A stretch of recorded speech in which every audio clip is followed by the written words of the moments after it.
Hello students, welcome back. कैसे हैं आप स्टूडेंट्स? आई होप सारे बच्चे अच्छे से होंगे और अच्छे से अपनी पढ़ाई कर रहे होंगे। स्टूडेंट्स, आज हम लोग हिंदी व्याकरण पढ़ने जा रहे हैं और इसमें हम पढ़ेंगे सर्वनाम यानी कि प्रोनाउन। सबसे पहले सर्वनाम को समझने के लिए हमें क्या करना है, इन चित्रों को जो आपकी बुक में हैं, जो आपकी स्क्रीन पर दिख रहे हैं, इनको हमें पढ़ना है और बहुत ध्यान से पढ़ना है। मीना एक नर्तकी है, वह नृत्य कर रही है। सुरेश ने बताया, मैं कल दिल्ली जाऊंगा। अध्यापक ने राजू से पूछा, तुम देर से क्यों आए?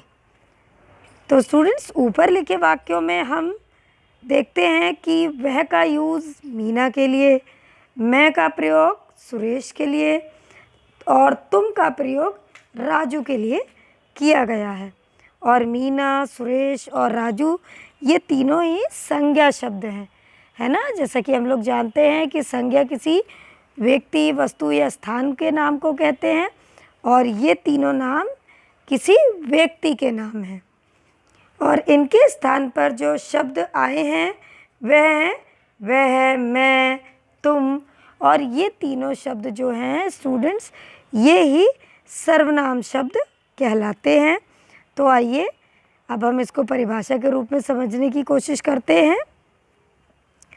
जो शब्द संज्ञा के स्थान पर प्रयोग किए जाते हैं उन्हें सर्वनाम कहते हैं। एक बार फिर से पढ़ते हैं हम लोग। जो शब्द संज्ञा के स्थान पर प्रयोग किए जाते हैं उन्हें सर्वनाम कहते हैं। और स्टूडेंट्स, संज्ञा शब्दों के बार बार प्रयोग करने से बचने के लिए ही हम सर्वनाम शब्दों का इस्तेमाल या सर्वनाम शब्दों का प्रयोग करते हैं। और कुछ प्रमुख जो सर्वनाम शब्द हैं जो ज़्यादातर इस्तेमाल किए जाते हैं, यूज़ किए जाते हैं, वे हैं मैं, तुम, हम, आप, वह, वे, उसका, उसको, उसे, मेरा, मुझे, हमने, हमारा, तुम्हारे, आपके, आपसे, यह, ये आदि। आइए अब हम इसकी अभ्यास की तरफ बढ़ते हैं। नीचे दिए गए अनुच्छेद में सर्वनाम शब्दों को रेखांकित कीजिए। तो इस पैराग्राफ में से आपको जो भी सर्वनाम शब्द हैं उनके नीचे लाइन करनी है, उनके नीचे रेखा करनी है। तो जैसा कि हमने ऊपर पढ़ा कि संज्ञा के स्थान पर प्रयोग किए जाते हैं। तो देखिए, रूपा टहनी को अपनी ओर खींचने लगी, तो इसमें हम अपनी पर रेखा करेंगे।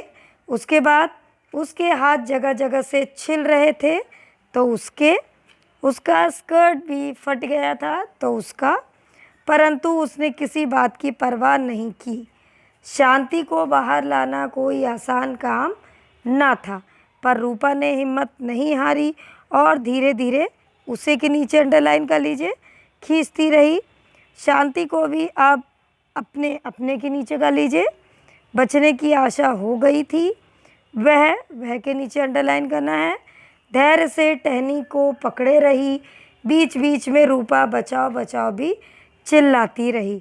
लोगों ने बचाओ बचाओ की आवाज़ सुनी तो वे उधर दौड़े, तो वे के नीचे भी हमें रेखा करनी है। और आइए देखते हैं क्या है। नीचे दिए गए सर्वनाम शब्दों से वाक्य पूरे कीजिए। दूध ले आओ, लिए दूध ले आओ यानी मेरे। यह पाठ समझा दीजिए, तो हम यहाँ लिखेंगे आप यह पाठ मुझे समझा दीजिए। तुम हमेशा अपने बारे में सोचते हो, उसने मुसीबत के समय हमारी सहायता की। मैं माता जी के साथ अपने लिए कमीज़ लेने गया। इसके बाद देखिए, नीचे दिए गए वाक्यों को उचित सर्वनामों का प्रयोग करते हुए फिर से लिखिए। हेमा बाज़ार गई थी, वहाँ हेमा ने फल खरीदे। तो यहाँ पर स्टूडेंट्स दो बार हेमा शब्द का प्रयोग किया गया है, तो हम केवल एक ही बार करेंगे। हेमा बाज़ार गई थी, वहाँ उसने फल खरीदे। मीता ने मीता के लिए जो कलम मंगवाई थी वह मीता से कहीं खो गई। तो हम यहाँ 3 बार मीता का इस्तेमाल किया गया है और केवल हम 1 बार करेंगे। मीता ने अपने लिए जो कलम मंगवाई थी वह उससे कहीं खो गई। तो इसके बाद आइए बात करते हैं हम लोग सर्वनाम के भेदों की, यानी सर्वनाम के प्रकारों की, कि सर्वनाम होते कितने प्रकार के हैं। तो आइए देखते हैं। स्टूडेंट्स, सर्वनाम के जो हैं ये भेद होते हैं। देखिए, पुरुषवाचक, निश्चयवाचक, अनिश्चयवाचक, प्रश्नवाचक, संबंधवाचक। और जिसमें से जो पुरुषवाचक सर्वनाम होता है उसके 3 भेद होते हैं, उत्तम पुरुष, मध्यम पुरुष और अन्य पुरुष। ओके, यानी कि सर्वनाम के 5 भेद और उसमें से जो 1 भेद का होता है उसके 3 भेद होते हैं। तो आइए देखते हैं कि ये पुरुषवाचक सर्वनाम होता क्या है। जो सर्वनाम शब्द बोलने वाले, सुनने वाले तथा किसी अन्य व्यक्ति के बारे में ज्ञान कराते हैं, यानी कि जो सर्वनाम शब्द हमारे खुद के, यानी कि हम किसी से कुछ कह रहे हैं या कोई हमारी बात सुन रहा है या हम किसी के बारे में कोई बात करते हैं, तो ये हमें उसके बारे में ज्ञान कराता है और इसी को हम पुरुषवाचक सर्वनाम कहते हैं। पुरुषवाचक सर्वनाम के 3 भेद होते हैं, यानी पुरुषवाचक जो सर्वनाम होता है यह 3 प्रकार का होता है। आइए देखते हैं कौन कौन से 3 प्रकार हैं ये। उत्तम पुरुष, मध्यम पुरुष और अन्य पुरुषवाचक। अब उत्तम पुरुषवाचक सर्वनाम क्या होता है? जिस सर्वनाम को बोलने या लिखने वाला अपने लिए प्रयोग करता है, यानी कि इस सर्वनाम का प्रयोग हम अपने लिए करते हैं, इसे हम उत्तम पुरुषवाचक सर्वनाम कहते हैं। जैसे मैं बाज़ार गया था, मेरी बहन कल आएगी, हम सब इस विद्यालय के छात्र हैं, मेरा घर पास में ही है। तो यहाँ हम क्या देख रहे हैं कि इसमें जो सारी बातें हैं ये अपने बारे में, मतलब हमारे बारे में हमने कही हैं। तो यहाँ पर मैं, मेरी, हम सब, मेरा, ये जो हैं ये सारे उत्तम पुरुषवाचक सर्वनाम शब्द होते हैं। इसके बाद बात करते हैं मध्यम पुरुषवाचक की। तो जिस सर्वनाम को बोलने वाला सुनने वाले के लिए प्रयोग करता है, यानी कि अगर मैं आपके बारे में, अगर मैं आपसे बात कर रही हूँ और आपके बारे में कुछ बता रही हूँ या पूछ रही हूँ, तो ये यहाँ पर मध्यम पुरुष होता है सर्वनाम। जैसे तू यहाँ क्या कर रहा है, तुम ऐसी बातें मत करो, आप मेरे बच्चों का ध्यान रखिएगा, तुम्हारी परीक्षा कल शुरू होगी, है ना। ये सारे जो हैं मध्यम पुरुष हैं। इसके बाद बात करते हैं अन्य पुरुष की। तो जिस सर्वनाम को कहने या बोलने वाला किसी अन्य पुरुष के लिए प्रयोग करता है तो वहाँ पर अन्य पुरुषवाचक सर्वनाम होता है। जैसे उसके मित्र जानते थे कि वह अवश्य सफल होगा, वे तीनों पक्के मित्र हैं, वह सत्य बोलता है। यहाँ पर उसके, वे और वह जो हैं पुरुषवाचक सर्वनाम होते हैं। इसके बाद आइए हम इसकी अभ्यास को देखते हैं। नीचे दिए गए वाक्यों में से उत्तम पुरुषवाचक सर्वनाम हमें छांटने हैं। तो देखिए, भारत मेरा, तो इसमें से मेरा, क्योंकि हमने पढ़ा था अभी कि जो खुद से रिलेटेड होते हैं, है ना, खुद से संबंधित सर्वनाम होते हैं, वे जो हैं वे उत्तम पुरुष कहलाते हैं। तो जैसे मेरा, हमें, मुझे, मुझसे, मैं, हम, ये सारे उत्तम पुरुष सर्वनाम हैं। उसके बाद हमें इस एक्टिविटी में मध्यम पुरुषवाचक सर्वनाम छांटने हैं। तो ये हमने अभी पढ़ा था कि ये आपके बारे में होते हैं, है ना। अगर मैं आपसे बात कर रही हूँ तो मैं आपके बारे में जो भी बोलती हूँ, आपसे रिलेटेड जो भी बात करती हूँ, वो मध्यम पुरुष होता है। जैसे तुम, तुम्हारा, तुम्हें, क्या हो गया है आपको, आपको, तू, ये सारे मध्यम पुरुष सर्वनाम हैं। इसके बाद अन्य पुरुषवाचक सर्वनाम हमें छांटने हैं। तो अन्य यानी किसी तीसरे की बात अब आ गई। तो देखिए, वह साइकिल चलाता है में वह, अंधेरे में वे, उन्हें, उसने, उसे, ये जो सारे हैं ये अन्य पुरुषवाचक सर्वनाम होते हैं। इसके बाद देखिए, उचित पुरुषवाचक सर्वनाम चुनकर खाली स्थानों में लिखिए। सिनेमा देखने गए थे, इसमें हम लिखेंगे स्टूडेंट्स हम। सभी पौधों में पानी डाला हमने। संस्कृत नहीं आती मुझे। पालक पनीर की सब्जी खाऊंगा मैं। यहाँ बैठिए आप। उसके बाद निश्चयवाचक सर्वनाम, डेमोन्स्ट्रेटिव प्रोनाउन। स्टूडेंट्स, निश्चयवाचक सर्वनाम वे शब्द होते हैं जिनसे किसी व्यक्ति या वस्तु का निश्चित बोध होता है।